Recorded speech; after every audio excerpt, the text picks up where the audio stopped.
večer.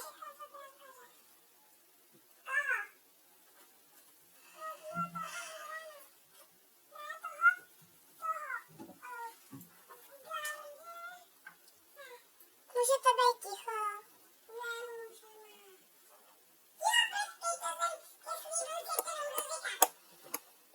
Si myslím. Jdete hrát? Až budete odcházet z pokojíku, tak zavřete dveře, prosím vás. Filipe, jo? Dík.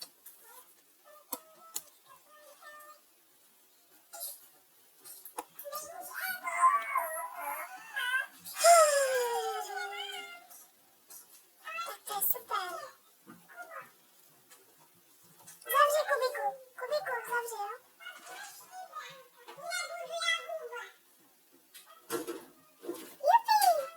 Takže konečně zavřeli ty dveře, aby mohli hrát fotbal a já mám konečně klid na to, abych natočila. Dobře, tak úplně klid to není, ale aspoň je to lepší, než kdyby si hráli tady Bůh ví na co s legem a takže můžu natočit video. Já prostě miluju ty efekty. Sice se to vždycky otočí na jinou stranu, ta obrazovka jakože A to je jedno, je to hrozně libový, na rozdíl od mých vlasů. Teď by to chtěla asi intro, co? Coming out of a daze, coming out of a daze. Coming out of a daze, coming out of a daze. Ok, nebojte, do příště si udělám intro. Intro.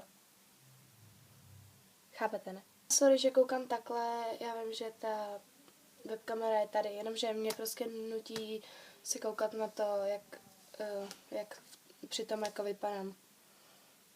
Protože to natáčím na iPad. Takže sorry. Víte, proč to furt takhle okecávám? Protože ještě nevím, o čem budu točit.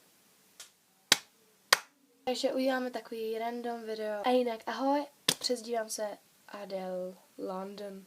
No, debilnější přezdívka mě napadnout nemohla. Jste fakt chytrý, že vás to napadlo, protože mě to nenapadlo. Nechápu, že nechápete to, že to nechápu.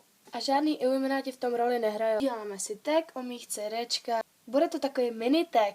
Kolik jich asi máš? Hodně. Prý, já vím, že tohle vůbec nebylo vtipný, ale prostě mě nic jiného nenapadlo. A ani jsem nechtěla, aby to bylo vtipný. Ale prostě mě nic jiného nenapadlo. Takže je to hrozná volovina, tenhle vlog. Takže já do příště vymyslím nějaký normální téma a natočím úplně normální video, protože tohle to nenormální bude asi nejhorší video na YouTube. Takže hi.